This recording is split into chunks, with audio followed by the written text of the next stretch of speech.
Libya उत्तरी Africa में स्थित एक देश है। इसकी सीमाएं उत्तर में भूमध्य सागर, पूर्व में मिस्र, दक्षिण पूर्व में सूडान, दक्षिण में चाड व नाइजर और पश्चिम में अल्जीरिया और ट्यूनेशिया से मिलती है। यह लगभग 17.6 लाख स्क्वायर किलोमीटर में फैला है। इसका 90% हिस्सा रेगिस्तान है। यह अफ्रीका का चौथा और दुनिया का 16वां सबसे बड़ा देश है।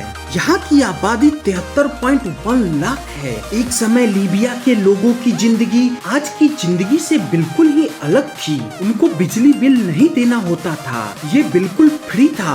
वहाँ लोन लेने पर कोई इंटरेस्ट नहीं देना होता था और वहाँ हर एक आदमी के पास अपना घर था। उस समय की तत्कालीन सरकार का मानना था कि घर एक इंसान का बेसिक राइट है और इसीलिए सरकार ने सबको घर दे रखा था। और उस समय शिक्षा के लिए कोई पैसा नहीं देना होता था और न ही हॉस्पिटल में कोई बिल पे करना होता था। ये दोनों चीजें भी बिल्कुल ही फ्री थी। अगर कोई व्यक्ति कार खरीदता तो सरकार उसका आधा पैसा देती थी। उस समय की सरकार अपने बेरोजगार नागरिकों को फाइनेंशियल सपोर्ट भी देती थी अच्छी जिंदगी जीने के लिए।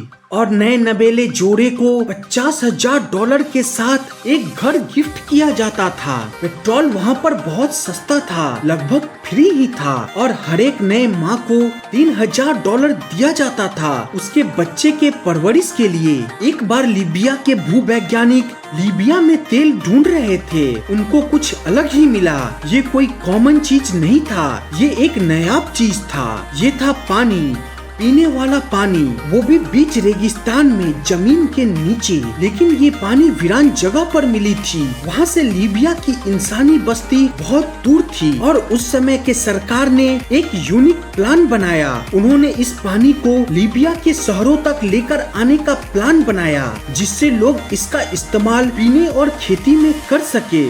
इसमें सरकार ने 15 लाख पाइप का इस्तेमाल किया। 4000 किलोमीटर से बड़ा रेगिस्तान के अंदर नदी का निर्माण किया।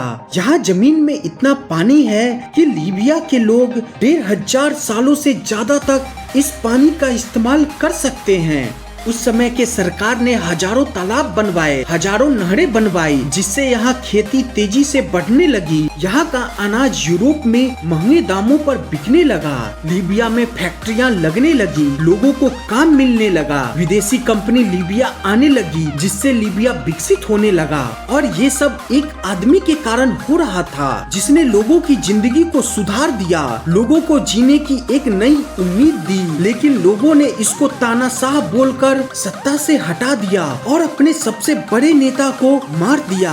इस नेता का नाम मोहम्मद गद्दाफी था। कुछ लोग इसको तानाशाह बोलते हैं तो कुछ का कहना है कि ये अपने देश को बाहरी ताकतों से बचा रहे थे।